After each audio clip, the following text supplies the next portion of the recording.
رب اشرح لي صدري ويسر لي امري واحلل عقدة من لساني يفقهوا قولی. طلباء، پاکستان کا 78واں جشن آزادی آج پاکستان اور بیرون پاکستان ہر جگہ پاکستانی پورے جوش و جذبے کے ساتھ منا رہے ہیں.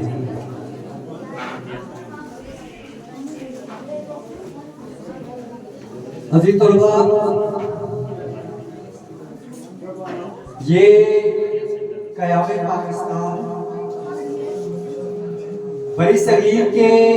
ان مسلمانوں کے خوابوں کی تعبیر اور تکمیل ہے جو انہوں نے 1857 کی جنگ آزادی میں ناکامی کے بعد ہندوؤں کے متعصبانہ رویے اور انگریزوں کے منافقانہ طرز عمل کے نتیجے میں یہ فیصلہ کیا کہ اب ان کی بقا اور ان کی سلامتی صرف اس میں مضمر ہے کہ مسلم اکثریت والے علاقوں پہ مشتمل ایک الگ ریاست بنائی جائے جہاں پہ مسلمان اسلامی اصولوں کے مطابق اپنی زندگی گزار سکیں، اور پھر اسی نظریے کو سامنے رکھتے ہوئے بر صغیر کے اندر مختلف تحریکیں چلتی رہی. مختلف مسلمان رہنما جو تھے انہوں نے مسلمانوں کے اندر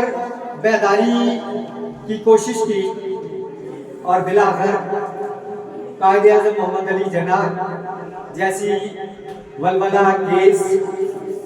اور سیاسی بصیرت کی حامل پرعزم شخصیت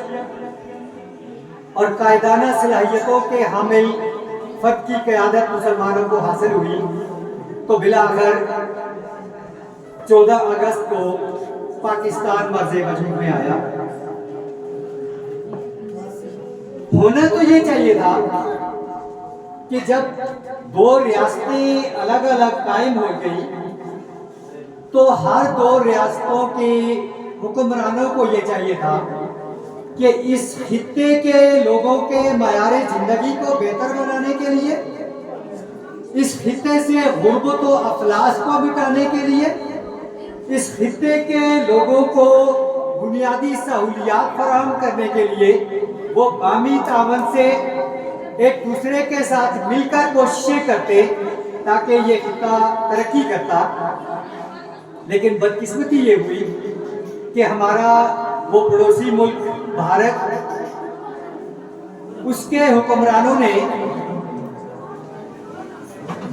تعمیر و ترقی کے کام کرنے کے بجائے، اپنے لوگوں کی فلاح و بہبود کے کام کرنے کے بجائے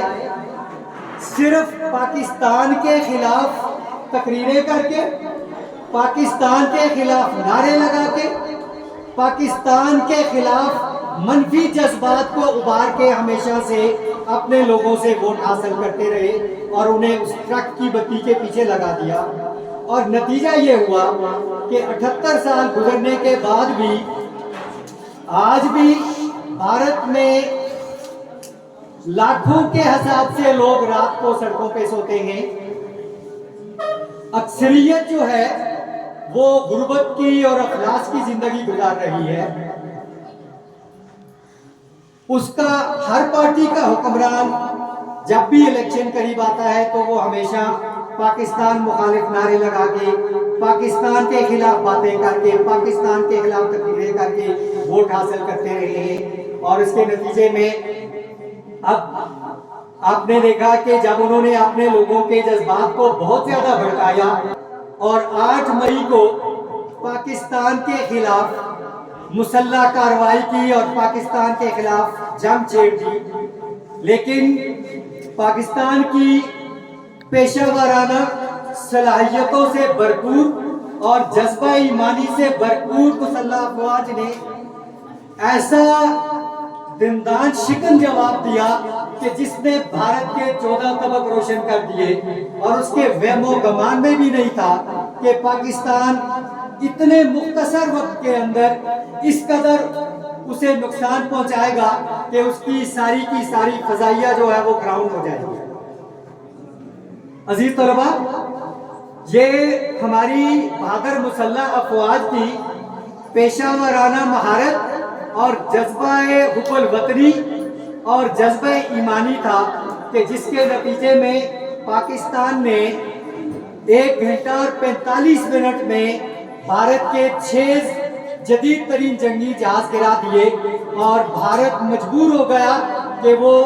امریکہ سے درخواست کی اس نے کہ اس جنگ کو بند کروایا جائے، اور بلاخر امریکہ کی درخواست پہ پاکستان نے وہ جنگ بند کر دی۔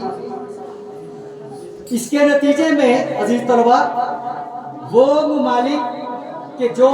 بھارت کے پروپیگنڈے میں آ چکے تھے، اور بھارت نے جن ممالک کو یہ باور کروا دیا تھا کہ پاکستان ایک غریب ملک ہے، پاکستان ایک غیر مستحکم ملک ہے، پاکستان ایک کمزور اور مقروض ملک ہے، یہ تو کسی بھی صورت کسی ملک کا مقابلہ نہیں کر سکتا، اور ہماری مسلح افواج کے خلاف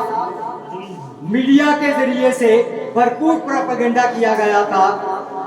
ہماری مسلح افواج نے اس سارے پروپیگنڈے کو غلط ثابت کیا، اور دنیا حیران رہ گئی کہ پاکستان کی فوج ایک بہترین اور منظم فوج ہے اور بہترین پیشہ ورانہ صلاحیتوں کی حامل ہے، اور اس کے نتیجے میں پاکستان کا پوری دنیا کے اندر امیج بہتر ہوا، اور پاکستانی افواج نے یہ ثابت کیا کہ وہ اپنے وطن کا دفاع کرنے کی بھرپور صلاحیت رکھتی ہے۔ اور صرف مسلح افواج ہی نہیں، ہماری پاکستانی قوم اور آزاد کشمیر والوں نے بھرپور شانہ بشانہ اپنی مسلح افواج کے ساتھ کھڑا ہو کے اس کو سپورٹ کیا، اور اس کے نتیجے میں ہمیں یہ کامیابی حاصل ہوئی۔ عزیز طلبہ، آپ کو جو بات بتانی مقصود ہے وہ یہ ہے کہ موجودہ زمانے کے اندر جنگیں صرف ہتھیاروں سے نہیں لڑی جاتی، اس میں میڈیا کا پروپیگنڈا بہت زیادہ اہمیت کا حامل ہے۔ یہ قوموں کو گمراہ کرتا ہے، یہ قوموں کو بہکا دیتا ہے، اور یہی پروپیگنڈا جو تھا انڈیا نے اپنے میڈیا کی طاقت کے ذریعے پاکستان کے خلاف پھیلایا ہوا تھا، جس میں خود ہماری ریاست کے اندر اس نے بہت سارے عناصر کو گمراہ کر دیا، جو چند پیسوں کے خاطر، چند چکوں کی خاطر بلوچستان کے اندر اور کے پی کے اندر آپ دیکھ رہے ہیں کہ اپنے ہی بھائیوں پہ حملہ آور ہو رہے ہیں، اپنی مسلح افواج پہ وہ حملے کرنے کی کوشش کرتے ہیں۔ ہماری بہترین اور باصلاحیت مسلح افواج ایسے عناصر کا قلع کما کرنے میں مصروف عمل ہے، لیکن ضرورت اس امر کی ہے کہ آپ لوگ ذہنی طور پہ اس بات سے آگاہ رہیں کہ یہ جو میڈیا کے اندر جو کچھ آتا ہے، جو باتیں کی جاتی ہیں جس میں افواج کے خلاف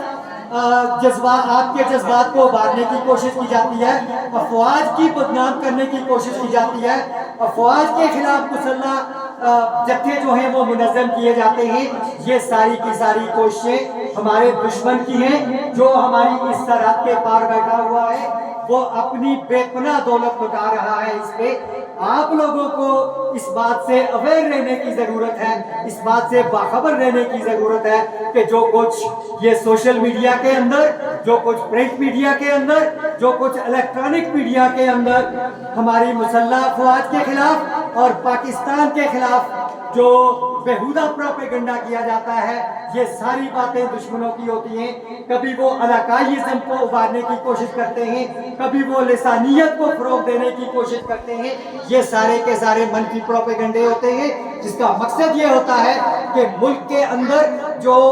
قوم متحد ہے اس کو منتشر کیا جائے، ان کے اندر جو یکجہتی ہے اس کو توڑ دیا جائے۔ تو آپ نے اس پروپیگنڈے سے بچنا ہے، آپ نے دشمن کے اس پروپیگنڈے کو نظر انداز کرنا ہے اور اپنے اندر اتحاد پیدا کرنا ہے. آپ کو اپنی مسلح افواج پہ فخر ہونا چاہیے کہ آپ کی مسلح افواج اتنی بہترین صلاحیتوں کی حامل ہے کہ خود امریکہ کا پریزیڈنٹ جو دنیا کی بڑی طاقت ہے وہ پاکستان کی ایک بار نہیں درجنوں بار تعریف کر چکا ہے کہ پاکستان کی فوج دنیا کی بہترین افواج میں سے ہے اور بہترین مہارت کی حامل ہے.